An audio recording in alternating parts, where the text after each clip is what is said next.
Buenas tardes a todos.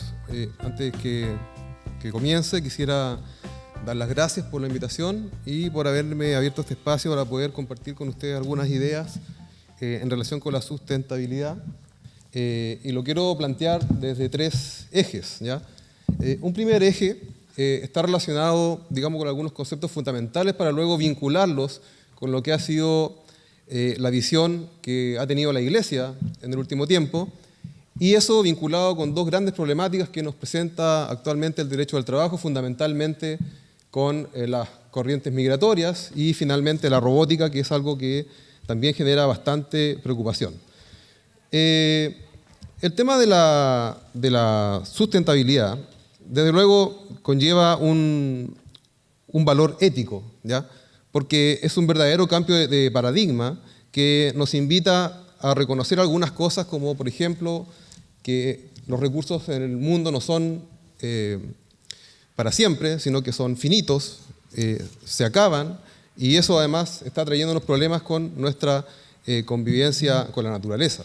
Nosotros tenemos una legislación en materia ambiental que hace 20 años atrás no existía, y hoy día cualquier empresa que quiera realizar una actividad que pueda tener un impacto en la naturaleza tiene que someterse a este procedimiento en virtud del cual debe reunir una serie de requisitos, porque en definitiva lo que el empresariado o la actividad económica necesita es legitimarse frente a la sociedad cuando quieren emprender una actividad económica que pueda comprometer los recursos naturales.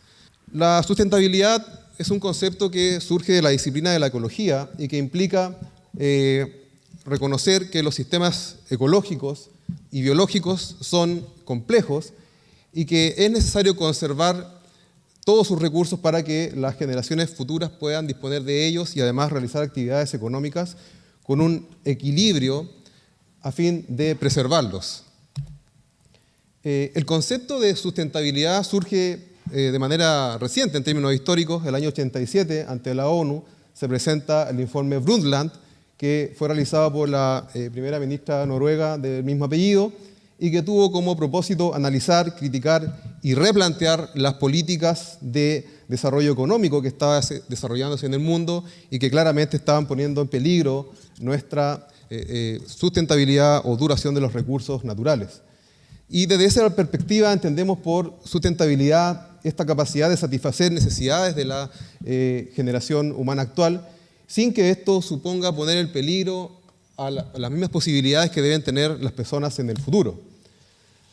Por lo tanto, el desarrollo sustentable se ocupa de la preservación de estos recursos, pero enfocado no solamente a la explotación actual, sino también pensando en lo que las generaciones futuras deben hacer para satisfacer sus propias necesidades.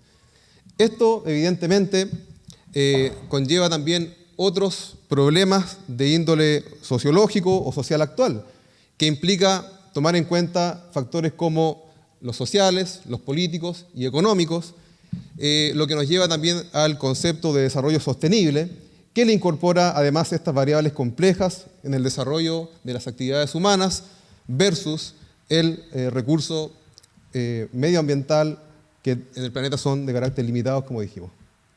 Luego, nosotros tenemos que, de manera notable y poco frecuente en la historia, un papa que Francisco, que está en actual ejercicio, tuvo la idea de intervenir en el tema porque esto se empezó a complicar.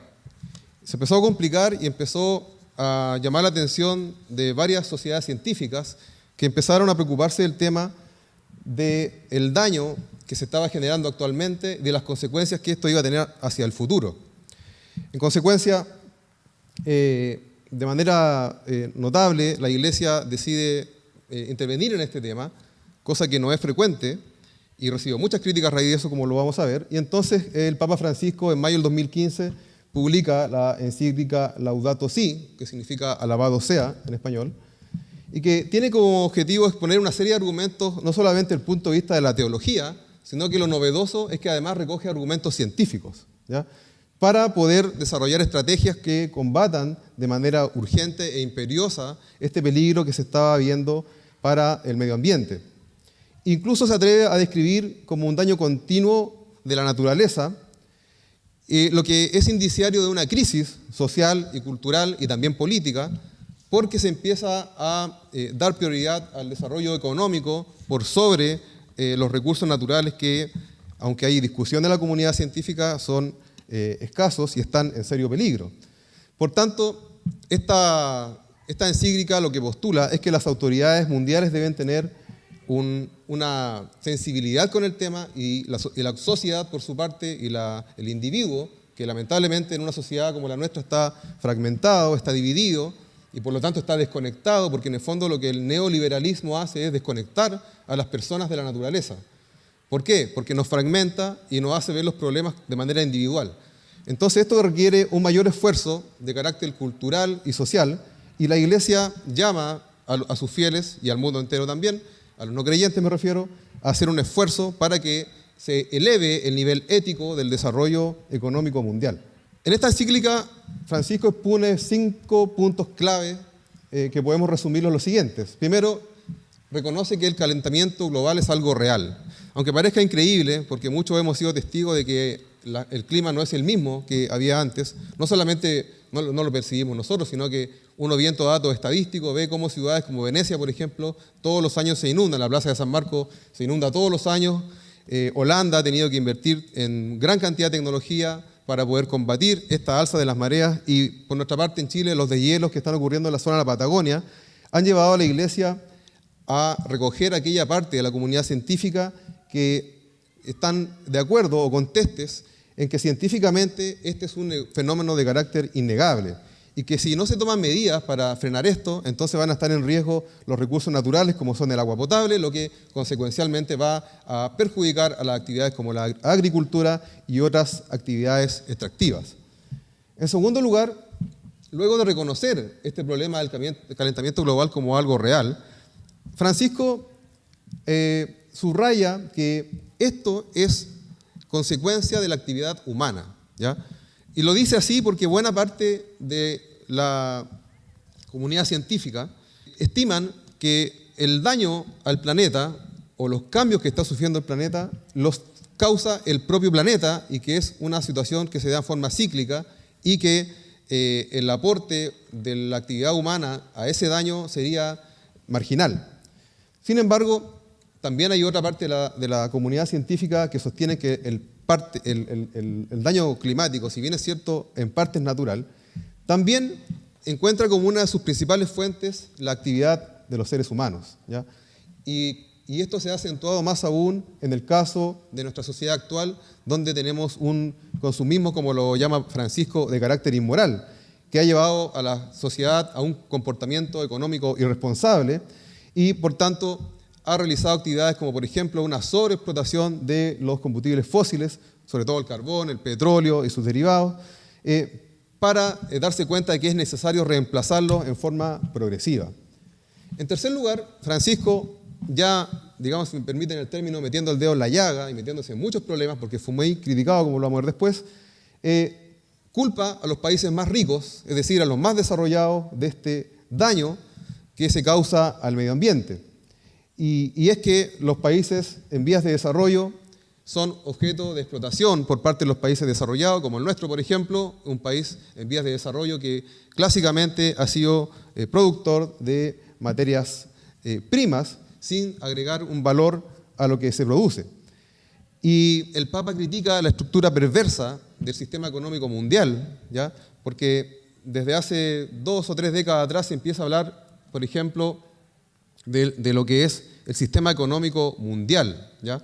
De cómo la aldea humana se va a conectar en un sistema que se supone va a ser beneficioso para todos, y se crean conceptos económicos que dan a entender que se va a producir un beneficio para toda la humanidad.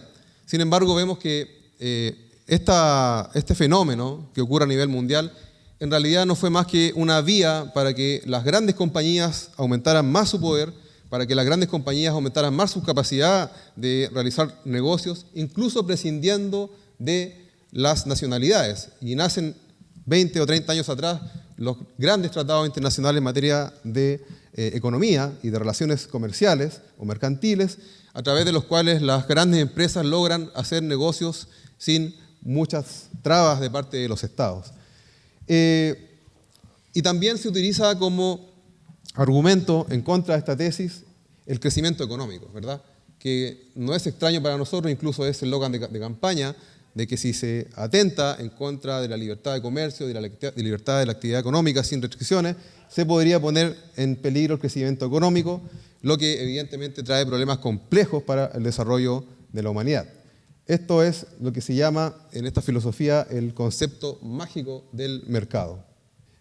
También el Papa llama a crear instituciones más fuertes, porque reconoce que los países desarrollados tienen un poder económico tal que lograron desarrollar este concepto de globalización como un concepto de beneficio universal para las personas, en circunstancias que con el devenir del tiempo quedó en evidencia que la globalización no era más que un término que permitió a las grandes empresas desarrollar sus negocios sin grandes problemas en los países en vías de desarrollo. Es por eso que el Papa Francisco en su encíclica llama a crear regulaciones de carácter internacional y a consensuar también una estructura que a nivel mundial permita regular estos problemas y pidió en ese sentido un cambio de la perspectiva global, para lo cual se exige a los grandes gobernantes una ética.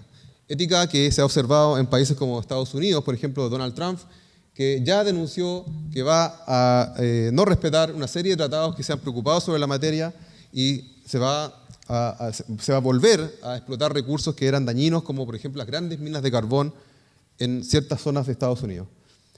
Y en quinto lugar, también un eje importante de la encíclica de Francisco se refiere a la presión de los líderes políticos y al sacrificio individual, ¿ya?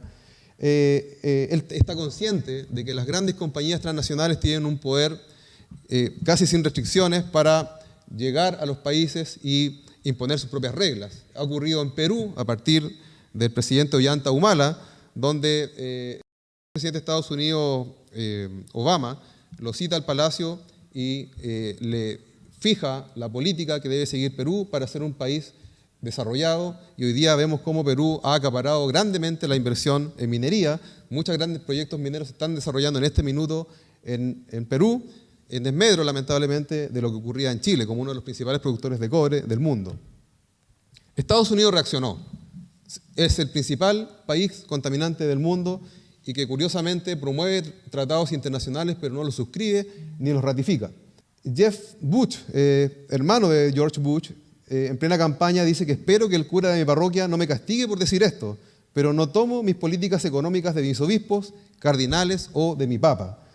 Y luego hace la división clásica que ya se veía en la Biblia, cuando en la Biblia se dice a Dios lo que es de Dios y al César lo que es del César. Es decir, el político intenta poner al Papa en su lugar y le dice, bueno, la religión no debe mezclarse con temas políticos, porque los políticos están para hacer política, y Francisco solamente debe opinar sobre temas de orden religioso, que es su ámbito de competencia.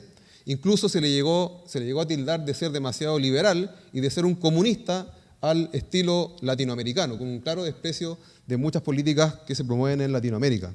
No olvidar también que el Papa es de origen argentino.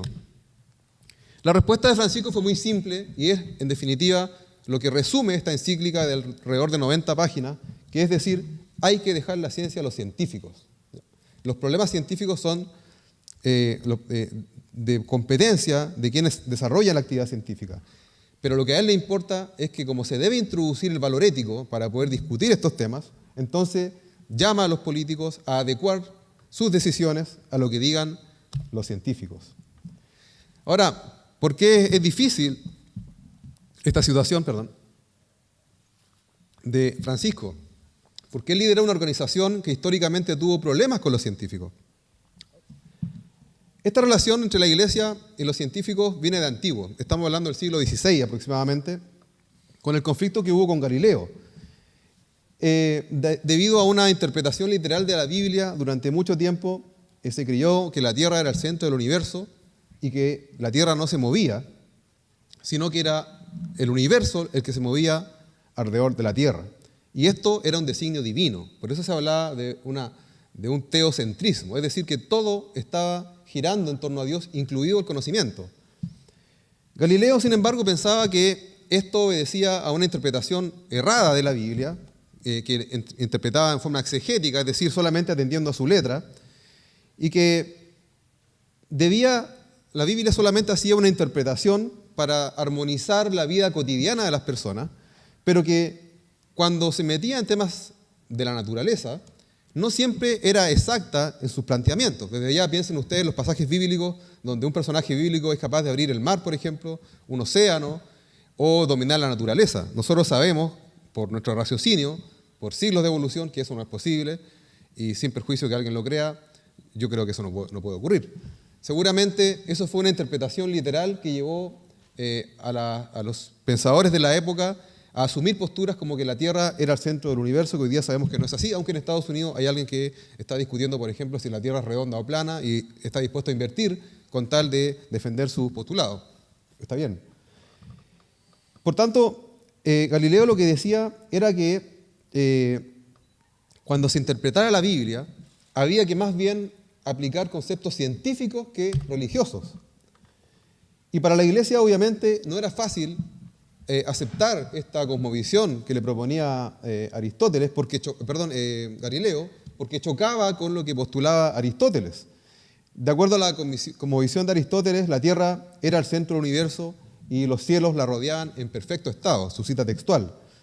El problema era que si la Tierra no era más que un planeta que giraba alrededor del Sol, la imagen de la humanidad como centro físico de la creación divina se veía abajo totalmente. Esto ponía en jaque, evidentemente, la autoridad de la Iglesia. Por lo tanto, la cosmovisión copernicana abría la puerta a la posibilidad de la existencia de otros planetas, de otros seres, con raciocinio, y cuyas almas obviamente no iban a pertenecer a la Iglesia ni a Dios. A Galileo se le permitió en esa época exponer su hipótesis, pero solamente como un instrumento matemático sin mayor importancia en la realidad más que para predecir planetas. Pero debía él cuidarse de no presentarlo como una verdad física. El problema es que Galileo estaba convencido por un principio científico de lo que él postulaba. El año 1619, un decreto inquisitorial condenó por primera vez la obra de Galileo. Y Galileo hizo caso omiso y en 1629 publicó su diálogo sobre los sistemas máximos, el del Ptolomeo y el de Copérnico. Y lo que vino después fue un juicio y una condena brutal por parte de la Iglesia, donde fue torturado y fue obligado a abjurar, siendo condenado como hereje, que era una sanción gravísima en esa época, y además condenado a prisión. ¿Reconoció su error la Iglesia? Es la gran pregunta que nos hacemos. ¿Y por qué es importante este error? Porque Galileo es el principal patrono de la Iglesia de la Universidad de Pisa. La Universidad de Pisa en aquella época tuvo como reacción, una de las más antiguas de Europa, tuvo como reacción romper las relaciones con la Iglesia Católica, y hasta el día de hoy Juan Pablo II, por ejemplo, trató de visitar la universidad y fue declarado persona non grata, como todos los papas que han habido desde aquella época hasta ahora, porque no le perdonan que hayan condenado a Galileo, que es uno de los grandes pensadores de la historia. El año 1757 la Iglesia Católica autorizó la enseñanza del heliocentrismo, y en 1822 se levantó recién la censura de las obras, es decir, 2 siglos después de Galileo. Pero hubo que esperar todavía hasta la época de Juan Pablo II, en la década de los 80, cuando él asumió la obligación y la responsabilidad de rehabilitar a Galileo, pero, sin embargo, no reconocieron el error cuando anularon la sentencia, sino que la anularon solamente por razones de forma. Es decir, la Iglesia continuó con su idea de fondo. Y como les dije, hasta el día de hoy la Universidad de Pisa no recibe a ningún papa ni tiene ninguna relación con la Iglesia Católica, como una manera de romper relaciones hasta el día de hoy con la Santa Sede. Como se pueden dar cuenta ustedes, el tema de la sustentabilidad es complejo porque toca intereses. Toca intereses de grupos, organizaciones que tienen un alto poder en los países, en las sociedades, y en consecuencia quien se atreva a desafiarlos se mete en problemas. La comunidad científica lo sabe. De la mano de eso vamos a ver algunas conexiones que existen entre el derecho al trabajo y la sustentabilidad. Ahí la imagen está inspirada en lo que fue la revolución industrial y la post-revolución industrial, para que ustedes vean cómo en aquella época era muy común ver trabajar a niños sin jornada de trabajo, sin derechos de ninguna naturaleza, sin descanso, sin un sueldo mínimo, es decir, cosas que para nosotros son muy normales hoy en día, en alguna época no lo eran, como lo fue la esclavitud. La principal fuente de los códigos del trabajo o de la legislación laboral a nivel mundial proviene de las encíclicas papales. Fueron los papas los que crearon la denominada doctrina social de la Iglesia, y se cita como una de las primeras encíclicas sobre la materia y que abordó derechamente el tema, lo que se denomina la cuestión social, como le llamaba Alessandria aquí en Chile en los años 30, la encíclica Rerum Novarum, o de las cosas nuevas, de León XIII del año 1891, que fue una consecuencia de los abusos que vinieron después de la Revolución Industrial y también de los abusos que vinieron después de la Revolución Francesa en 1789. Recordemos que una de las grandes obras de Napoleón fue el Código Civil Napoleónico. El Código Civil Napoleón fue la gran obra de él, a tal nivel que, como ustedes saben, Napoleón tenía como gran ambición invadir Inglaterra, algo que nunca pudo lograr físicamente. De hecho, Napoleón se descubrieron hace un tiempo atrás unos planos donde se invadía Inglaterra de noche por un canal subterráneo que atravesaba el Canal de la Mancha bajo tierra, que viene a ser lo que hoy en día es el Eurotúnel, ¿ya? Pero lo que ocurrió en el año 1804, cuando se aprueba el Código Civil, ocurrió que todo el mundo, todo el planeta adoptó el Código Civil de Napoleón en sus legislaciones, todo, incluso el derecho anglosajón. Por eso los autores dicen que en definitiva Napoleón sí logró conquistar todo el mundo, y eso incluyó a Inglaterra, que era su gran sueño. Este Código Civil de Napoleón nos trajo varios problemas, y digo nos trajo porque es una de las principales fuentes inspiradoras del Código de Andrés Bello. Recuerden ustedes que los postulados de la Revolución Francesa eran libertad, igualdad y fraternidad. La libertad, que es un principio sumamente peligroso porque si se ejerce sin un contrapeso, puede generar toda clase de abusos. El principio de la libertad en el Código Civil chileno implica, en términos prácticos, implica que el legislador declara que las personas, cuando regulan sus relaciones por el Código Civil, que era lo único que había, son iguales.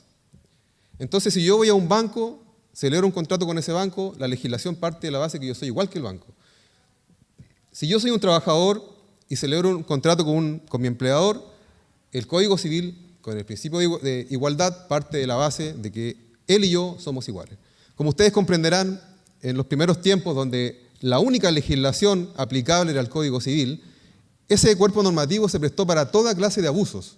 Piensen ustedes lo que significa regular un contrato de trabajo con el Código Civil entre un trabajador y un empleador, donde el legislador parte de la base que ambos son iguales. El abuso es atroz. Lo mismo en materia comercial. Luego empiezan a surgir las ramas del derecho, ¿cierto? Empiezan a surgir derechos especializados como el derecho al consumidor, como el derecho al trabajo, que son legislaciones de carácter tutelar, es decir, tienen por objeto equilibrar la balanza y defender al más débil frente al poderoso. Esa es la visión de la legislación del consumidor, de las legislaciones que regulan la actividad de los bancos. Esa es la intención también del Código del Trabajo, ¿cierto? Que parte de la base totalmente opuesta de la que partía el Código Civil francés, de que las partes no son iguales, sino que el empleador y el trabajador son diferentes, son distintos, tienen distintos niveles de influencias. El trabajador es el débil jurídico, y el empleador es el poderoso, es el que tiene los grandes recursos, y por eso que el legislador va más allá en la regulación, elimina este principio de la libertad contractual que existe en materia civil, y en materia del trabajo derechamente interviene y dice: en momento, aquí hay alguien que es más débil, por lo tanto, algunas cláusulas las voy a imponer yo, ¿ya? ¿Qué es lo que hacen los bancos cuando nosotros vamos a pedir un préstamo, ¿cierto? Nos encontramos con un contrato donde no tenemos ninguna posibilidad de discutir una de sus cláusulas porque son impuestas, ¿ya? Entonces, la Rerum Novarum fue una respuesta al abuso que se estaba generando post-revolución industrial, ¿ya? Principalmente los problemas con los obreros, palabra obrero que fue totalmente derogada en los años 30 en Chile, porque ella era peyorativa. La palabra obrero en Chile ya no existe, existe trabajador. Y también por los problemas que plantean las sociedades democráticas modernas, donde se establece un Estado de Derecho, catálogos de derechos, una ciudadanía más informada y con posibilidad de hacer valer sus derechos, porque un Estado de Derecho sin mecanismos para hacerlos valer no es Estado de Derecho. Entonces, esos dos problemas que plantean post-revolución industrial son abordados por la encíclica porque, reitero, los abusos eran pan de cada día. Además, tenía por objeto paralizar lo que se llamaba la descristianización de las masas trabajadoras, porque las masas estaban más preocupadas de trabajar y producir y no había tiempo para ir a la iglesia. Y además, como otra consecuencia de la post-revolución industrial fue la abolición de los antiguos gremios de artesanos que existían en toda Europa, que son el antecedente de nuestros sindicatos y asociaciones de funcionarios, y estos gremios se empezaron a disolver. Como ustedes comprenderán, se presentó esto, al igual que como un gran beneficio, digamos, la revolución industrial, como una posibilidad de crecer, y la gente lo creyó, pero lamentablemente este crecimiento fue para algunos y no para todos. La Rerum Novarum tiene algunos aspectos también interesantes. Por ejemplo, contiene una defensa a la propiedad privada, pero enfocada en el trabajador. Dice que no es justo que en las sociedades comunistas o socialistas se le prive al trabajador de su sueldo, que él tiene derecho a disponer de su sueldo para poder mejorar su situación económica y la de su familia. También, paralelamente, condena al capitalismo como causante de la pobreza y de la degradación o la situación humillante en la que se encontraban los trabajadores. Y también requiere mayor intervención estatal a través de regulación de normas que establecieran derechos mínimos, cosas que para nosotros son normales pero que no existían. Por ejemplo, las normas sobre higiene y seguridad en el trabajo, la tutela de los derechos del trabajador, los descansos, la jornada de trabajo, el derecho a la maternidad. Nada de eso existía. Y en Chile, a partir de los años 30, tarde llegó la influencia de la Rerum Novarum, pero a partir de los años 30, con Alessandri, curiosamente un presidente de derecha, se empiezan a promover los derechos del trabajador a través de una legislación dispersa. Todavía no había un código del trabajo, pero obviamente eso se logró por una gran presión social que estaban llevándose a cabo por parte de los trabajadores. Iquique, como lo había dicho en una intervención anterior, Iquique es una de las regiones que mayor se caracteriza por el inicio y desarrollo del movimiento obrero, porque los mayores abusos se dieron en las salitreras por parte de las empresas extranjeras. Y también la Rerum Novarum fomenta la constitución de sindicatos o de asociaciones de trabajadores. Incluso la Rerum Novarum postula que los trabajadores tienen que formar partidos políticos de los trabajadores sobre la base de los principios cristianos. Ojo, la encíclica Rerum Novarum se dice que es la constitución política de la democracia cristiana a nivel mundial. De ahí nace la democracia cristiana. Después hubo otras encíclicas que también planteaban la cuestión social, como la 40º Anno de Pío XI del año 31, la Mater et Magistra de Juan XXIII del año 1961 y la Centésimos Annus de Juan Pablo II del año 1991, todas encíclicas que continúan con la doctrina social de la Iglesia, que plantean la cuestión social y donde regularmente le plantean a los gobernantes una preocupación por la situación de precariedad en que viven los trabajadores. Ahora, el mundo moderno nos trae nuevos desafíos. La economía, la globalización, el desarrollo de las tecnologías sobre todo, ojo con esto, nos trae desafíos complejos para los cuales la legislación actual no tiene una respuesta. En primer lugar, se ha planteado a propósito de la reforma laboral mecanismos de flexibilidad laboral. ¿Qué es esto? Cuando se habla de flexibilidad laboral, lo que se está hablando es un modelo regulador de los derechos laborales, pero que curiosamente elimine las restricciones o barreras que existen en un sistema para contratar o no, ¿ya? Es decir, como ustedes se pueden dar cuenta, establecer una flexibilidad laboral con libertad de contratación, con la flexibilización de mecanismos para generar sindicatos, para lograr crecimiento y desarrollo. Eso requiere de una madurez de un país, de una sociedad. Requiere de que los empresarios sean maduros. La experiencia nuestra nos dice, y seguramente ustedes lo saben, que por lo general los empleadores le temen a los sindicatos. La persona que trabaja en una empresa en Chile y se le ocurre formar un sindicato, lo más probable es que lo van a despedir. Lamentablemente, es la realidad. Pero eso pasa porque nuestros empresarios todavía tienen una visión, a mi entender, egoísta del sistema. En los países desarrollados, para que se hagan una idea, el nivel de sindicalización es del 80%. En Chile, no sé si saben alguien cuánto es. En Chile, alrededor del 10 al 12% de la gente está sindicalizada. Mucha gente que trabaja no se sindicaliza por temor a persecución, a situaciones de maltrato o incluso al despido. Eso es muy normal. A mí como abogado me ha tocado verlo frecuentemente. Y en los países desarrollados los sindicatos son fuertes. Insisto, 80-85% en Europa de sindicalización. Los trabajadores se sientan en la mesa con el empresario a tomar las grandes decisiones de la empresa. Por ley están obligados a consultarle si pueden invertir en tal o cual negocio, porque el legislador entiende que una mala decisión empresarial puede llevar a la quiebra a la empresa y eso genera despidos. Es por eso que al trabajador se le permite no solamente estar enterado de lo que el empleador está haciendo, sino también de ser parte de las decisiones e incluso vetar una decisión empresarial cuando él estima, como grupo colegiado o formado de trabajadores a través de un sindicato, que la decisión empresarial puede ser errada. Entre paréntesis, el sindicato en Europa, en Estados Unidos, son muy fuertes, como lo ocurre aquí con las mineras, por ejemplo, que son sindicatos que tienen un buen equipo de abogados, un buen equipo de contadores, de ingenieros comerciales, etc. Hay empresas incluso que prestan esos servicios a los sindicatos, por lo cual el sindicato de una gran empresa, cuando se sienta en la mesa con el empleador, siempre llega debidamente informado y con los recursos o herramientas para poder hacer valer sus derechos. Eso ocurre en Europa, aquí estamos muy complicados. Otro problema que nos plantea la sustentabilidad en relación con la explotación de los recursos es el fenómeno de la migración. Y eso nos toca de cerca porque nosotros estamos en una región que tiene una gran cantidad de gente que no es de Chile. Los vemos a diario, antes era más extraño, pero los vemos a diario. Y ya nos acostumbramos a compartir, bueno, además de la gente de Sofre que ya está, pakistaníes, chinos, judíos, bolivianos, peruanos, ahora tenemos colombianos, puertorriqueños, haitianos, cubanos, incluso en la crisis económica, yo llegué a ver garzones aquí en varios restaurantes de Iquique que eran de España, eran garzones profesionales allá que quedaron sin trabajo y que se vinieron a ejercer el oficio acá en busca de un mejor horizonte. Entonces, el fenómeno de la migración, nos guste o no, que tengamos visitas que se vienen a quedar al país, nos guste o no, es una realidad. Los tratados internacionales y la Carta de los Derechos Humanos en general impide actos de xenofobia o discriminación. Tenemos que acostumbrarnos a los extranjeros. Los países desarrollados son desarrollados en gran parte también por el aporte que hicieron los extranjeros. En Europa en general, los extranjeros llegaron a cubrir plazas o puestos de trabajo que los mismos europeos no estaban dispuestos a realizar.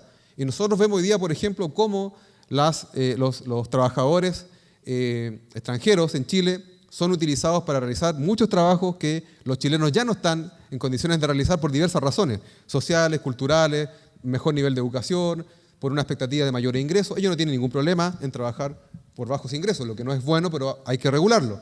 Entonces, observamos, por ejemplo, cómo queda desfasada una norma, que es el artículo 19 del Código del Trabajo, que exige que el 85% de los trabajadores de una empresa de hasta 25 trabajadores deben ser chilenos. Deben ser chilenos. Piensen ustedes cuántas empresas se encuentran hoy en Iquique, en Antofagasta, en Arica en esta situación. Yo estoy seguro que hay más de ese porcentaje de extranjeros que de chilenos en muchas empresas. No se cuentan aquí los trabajadores extranjeros que tienen alguna experticia de carácter técnica. Otro problema que nos plantea la sustentabilidad en el mundo moderno, los robots. Los robots, no sé si ustedes han ido a la Copec de Playa Brava, pero hay dos surtidores de combustible que son totalmente automatizados, donde uno sin tener ninguna calificación para manejar combustible se puede bajar de su auto, pasar la tarjeta o introducir el billete y cargar el combustible al vehículo. La gracia es más barata. ¿Por qué? Porque no hay una persona que esté trabajando. Recordemos que en la cadena productiva el factor productivo más débil es el trabajador. Se enferma, sufre, tiene tristeza, tiene necesidades, tiene deseos, necesita desarrollarse, se enferma, se envejece. En cambio, las máquinas se reemplazan, se le cambia el repuesto, es mucho más, digamos en términos económicos, mucho más ventajoso para el empresario. Pero la pregunta es, ¿cuántas familias hay detrás de esa máquina que está surtiendo combustible en 4 turnos? No se cansa. Si se echa a perder, se arregla. Si se descompone definitivamente, se cambia por otra y se va a renovar por otra mejor tal vez. Entonces, ¿cuántas familias hay detrás? Piensen ustedes, son 2 surtidores, cada surtidor tiene 4 mangueras, son 4 bomberos, por 4 turnos, 4 por 4, son 16 trabajadores menos en la Copec que está en Playa Brava, 16. Quedan 2 islas más allá, pero no sé por qué razón el empresario no puso todo automatizado cuando yo creo que tiene la capacidad económica de hacerlo. Tal vez lo hace por una razón de conciencia, de que necesita dar empleo, porque finalmente la actividad económica también tiene que cumplir una función social. La Rerum Novarum lo dice. La actividad económica tiene por objeto dar trabajo a las personas.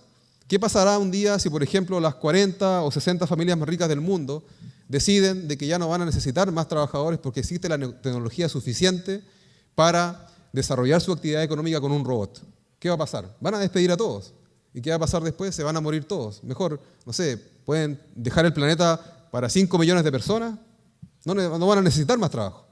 Pero el trabajo, no olvidemos, tiene otros componentes de importancia para la persona, para un desarrollo personal, para un desarrollo de las habilidades de la persona. La persona, el ser humano, desarrolla sus habilidades a través del trabajo, para lo que es mejor, de acuerdo a lo que pudo realizar en la vida, a las aptitudes naturales, por ejemplo.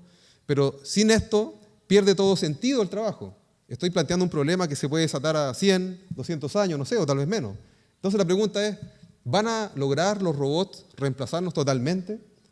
¿Quién asume el costo de los despidos y el impacto social? Estamos hablando de 16 trabajadores, son 16 familias, ¿ya? Con todo lo que ello implica, cónyuge o conviviente, hijos, hermanos, etc. O sea, es un desastre no menor. ¿Qué pasa también con la inteligencia artificial? Porque una cosa es que la máquina haga mecánicamente un trabajo y que lo haga bien, pero otra cosa es cuando esa máquina va a poder tomar decisiones propias en base a lo que crea que es correcto o en base a su programación, pero ya con una especie de conciencia. Por eso tenemos a Asimov, que es un escritor de ciencia ficción que plantea 3 reglas o leyes en materia de robótica. Dice primero, un robot debe respetar la vida del ser humano y evitar no hacer algo cuando su pasividad implique poner en riesgo la vida de la persona. La segunda regla es que un robot debe obedecer siempre al ser humano, salvo que infrinja la regla primera. Y en tercer lugar, un robot debe proteger su propia existencia, siempre y cuando no contravenga la regla primera. O sea, Asimov ya está preocupado de pasar con esto. ¿Por qué? Piensen ustedes, ¿qué pasa con la inteligencia artificial y una máquina con conciencia de clase? ¿Qué creen que va a pasar? Cuando un robot tenga conciencia de clase, eso es perfectamente posible. Va a tender a eliminar a su competencia. ¿Y quién es su competencia? La economista Goretti Cabaleiro, hace poquito en el diario The Clinic, de ahí los traje, se manifestó muy preocupada por el tema de la robótica y dijo, ni Guillé ni Piñera se han preocupado de la tributación o del aspecto tributario de los robots, ¿ya? No olvidar que la herramienta tributaria puede utilizarse para incentivar o desincentivar una actividad, ¿cierto? Para que la persona deje el auto, para que la persona, por ejemplo, estableciendo restricciones o estableciendo mayor impuesto al combustible, o para que use la bicicleta. Por ejemplo, el empleador que le da un bono de 50.000 pesos al trabajador que llega en bicicleta al trabajo, ¿cierto? Va a tener un trabajador con más energía, con mejor salud, estado físico, y eso evidentemente va a implicar una mayor productividad. Entonces, la economista se preocupó de esto y se manifestó de la siguiente manera. Dijo, los candidatos a la presidencia se han comportado como si el problema de la robótica no existiera, como si estuvieran dejándole la cancha libre al mercado. Hay un caso bien interesante que es de una empresa que se llama Litoral Press. La empresa Litoral Press es una empresa cuyos trabajadores están principalmente constituidos por periodistas, ¿ya? Y ocurrió algo increíble hace poco, y no se le dio mucha cobertura, pero yo los comparto. Mire, la primera reacción del presidente del sindicato fue de incredulidad. Luego tuvo miedo. Llevaban apenas un día de huelga cuando se enteraron que la empresa Litoral Press, para la que se desempeñaban, había reemplazado las funciones de los cerca de 80 trabajadores plegados a la huelga a través de un robot computacional. Dice el dirigente, teníamos toda la empresa movilizada, pero la producción no paraba y eso nos quitaba todo el poder de negociación. Cuando vimos que tenían máquinas para reemplazarnos, nos dio temor. Eso significaba una huelga indefinida, lo que era insostenible. Recuerda Adrián Flandes, el dirigente, y al día siguiente de esa paralización, todas las funciones habían sido reemplazadas por un programa. Piensen ustedes, el giro de la empresa Litoral Press era hacer análisis del momento de los medios, del momento social o cultural o político, para distintas empresas. Hay empresas que pagan para que le hagan análisis de lo que está pasando en un mercado determinado, por ejemplo.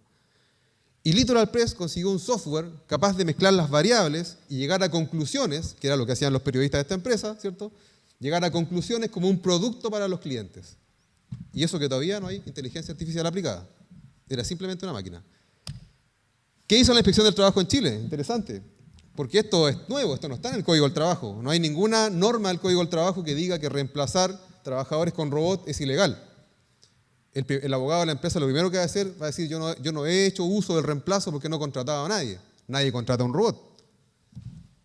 Los fiscalizadores de la Inspección del Trabajo se demoraron una semana en ir a la compañía. Allí constataron que efectivamente los trabajadores estaban siendo reemplazados por un robot y ordenaron desconectarlo.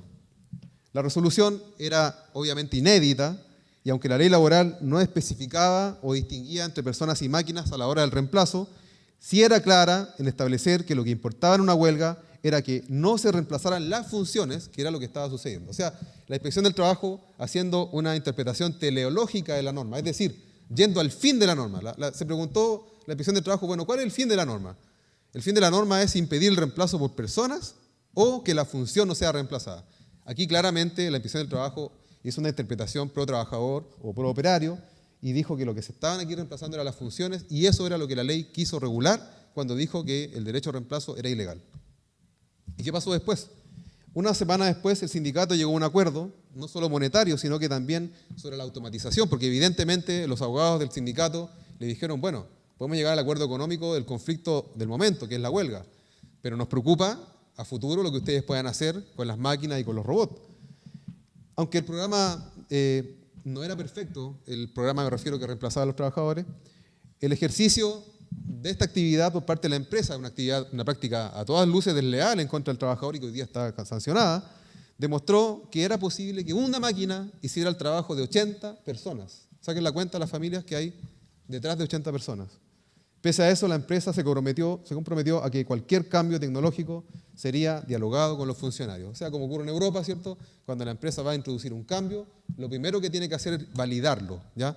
Eso es lo que se hace, por ejemplo, una empresa en Chile cuando quiere desarrollar alguna actividad económica del artículo 3 que establece la ley, que establece el SEA, el Sistema de Evaluación de Impacto Ambiental, que es una normativa que hace 20 años atrás no existía y que ahora las empresas cuando están en alguna de las actividades que menciona la norma deben someterse a ese procedimiento. Ahora, ¿por qué nació esa ley? Claramente nació por la necesidad que tenían las empresas de validarse frente a la comunidad, porque las decisiones en materia de impacto ambiental implican no solamente un cumplimiento de requisitos formales, también hay que escuchar a la comunidad y consensuar el acuerdo de la comunidad. Esto es mucho más sensible, por ejemplo, en las comunidades indígenas, donde Coyahuasi, por ejemplo, Minera Quebrada Blanca, Escondida, en Antofagasta, pagan grandes sumas de dinero y tienen verdaderas fundaciones y corporaciones dedicadas exclusivamente al tema indígena para ver la manera de cómo ganarse la voluntad porque la ley les impone el consenso de estas comunidades.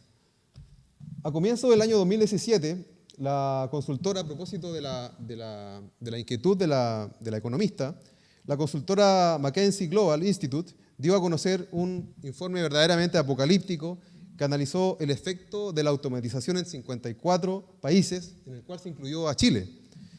Las cifras fueron del terror. El 50% de los trabajadores nacionales podrían ser reemplazados por robots en un plazo de 20 a 40 años, o sea, mañana. Entre nosotros tenemos también un problema estructural.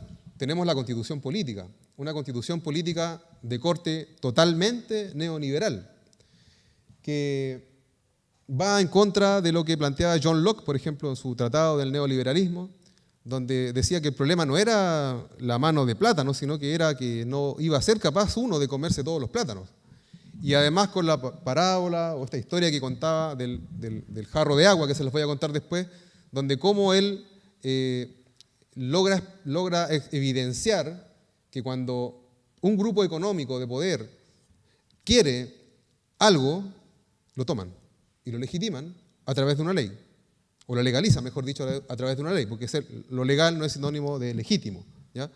Y entonces en nuestra constitución política encontramos instituciones impresionantes, increíbles, que antes no se explicaban, que por ejemplo era la privatización de las aguas, algo impresionante.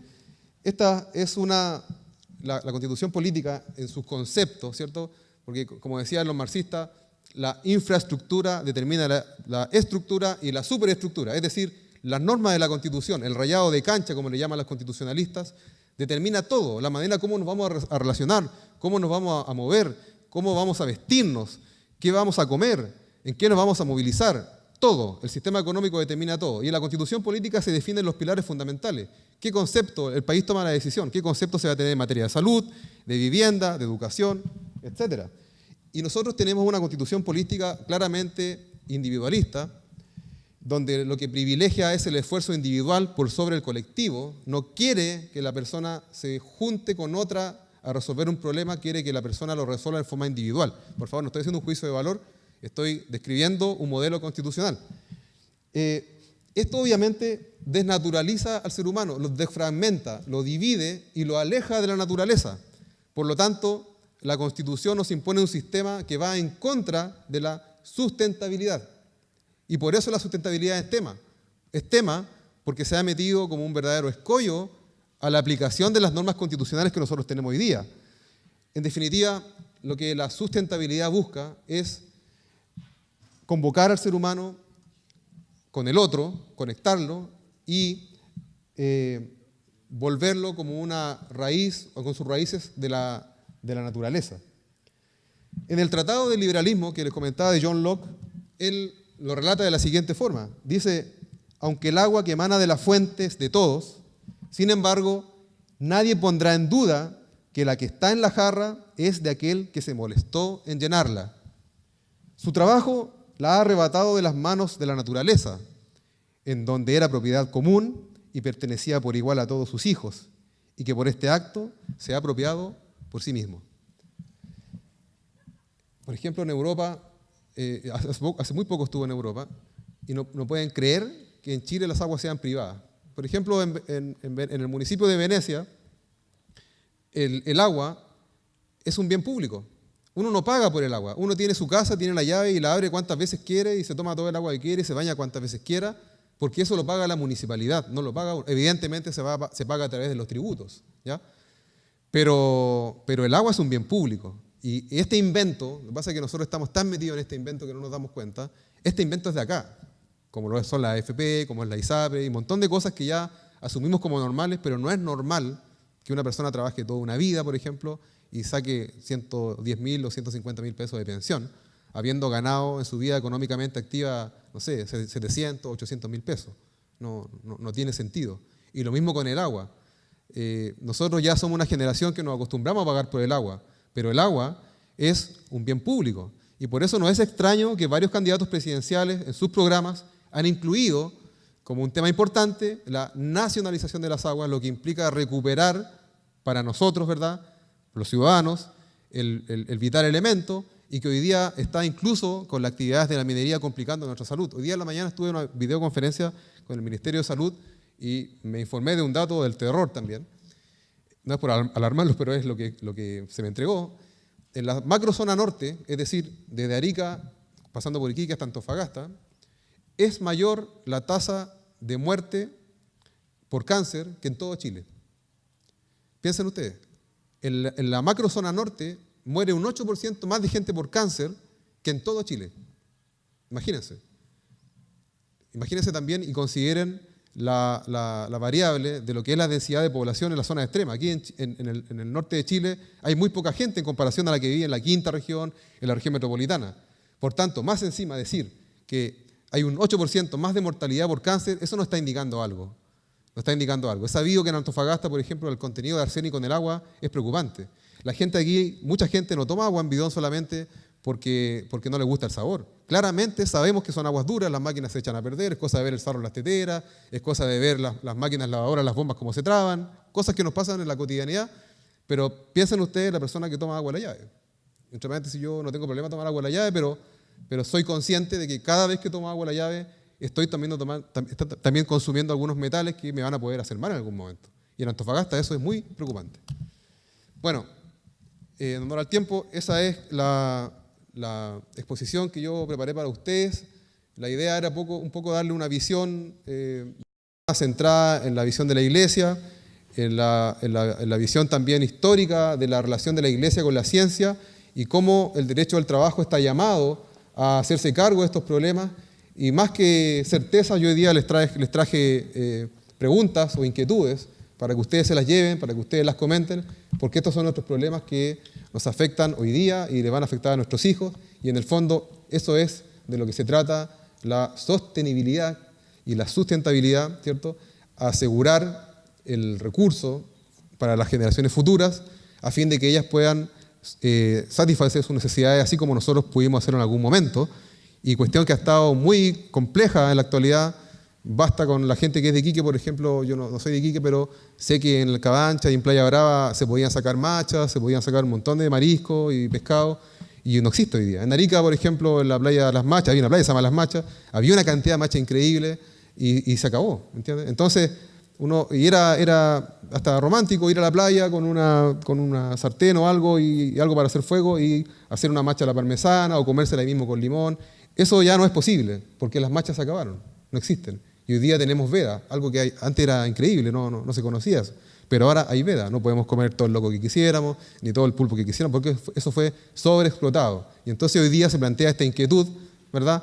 Y no se trata de ponerle un escollo o una traba al desarrollo de la actividad empresarial o de la actividad económica extractiva, pero claramente hay que hacerlo con responsabilidad, y yo pienso que en el caso, por ejemplo, de Chile en estos últimos años se ha tomado conciencia. Sabemos ya que el norte de Chile es una gran fuente de generación de energía solar. Chile está en este minuto a la vanguardia mundial. O sea, yo le digo en términos de impacto mundial, me van a perdonar los futbolistas, pero es mucho más importante estar en el top del desarrollo de las energías renovables antes que abrir el mundial. Esa es mi posición. Muchas gracias.